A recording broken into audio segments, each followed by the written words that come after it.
everyone. Welcome to the Analytics Mastery Club. In last session, we ended our supply chain analytics section, and in this session, we are starting new section, financial and risk analytics. The objective of this session is to learn analytics techniques and metrics used by financial manager to minimize risk and improve financial performance. So, the first question which arises is, why is risk analytics important? Well, in 2012, the chief economist at General Motors said, there is a tendency to underestimate the risk. It is relatively easy to say, well, it's a low probability risk. Let's go on.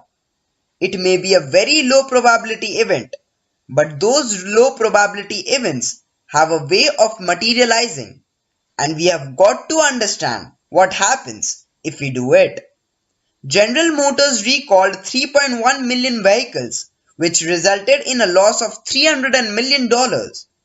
This loss was due to failure in estimation of low probability risk. What is risk analytics? A risk is any uncertain event or condition that might affect your business analysis effort through its impact on the outcome. Risk analytics is technique to identify all the uncertainties that may have an impact on your initiative. Now, let's learn different techniques and metrics used in risk analytics. Firstly, sensitivity analysis.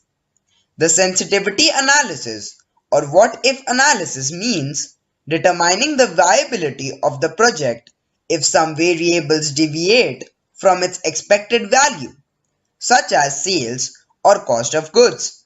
Sensitivity analysis is very useful for a firm that shows the robustness and the vulnerability of the project due to the change in the value of underlying variables.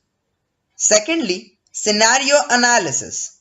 Scenario analysis is technique of calculating financial impact using best case and worst case scenario. The probabilities are assigned to each scenario on the basis of inherent risk, and then the computation is done accordingly. Once all the scenarios are listed on an Excel sheet along with their probabilities, the firm compares the expected return to the expected risk for each scenario against the firm's risk tolerance level. Once the comparison is done, the firm makes a decision in regards to whether the proposal project is to be undertaken or shall be dropped. Moving on, break-even analysis. The break-even analysis is a method adopted by the firms to determine that how much should be produced or sold at a minimum to ensure that the project does not lose money. Simply, the minimum quantity at which the loss can be avoided is called as a break-even point. Fourthly, decision tree analysis. The decision tree analysis is a schematic representation of several decisions followed by different chances of the occurrence.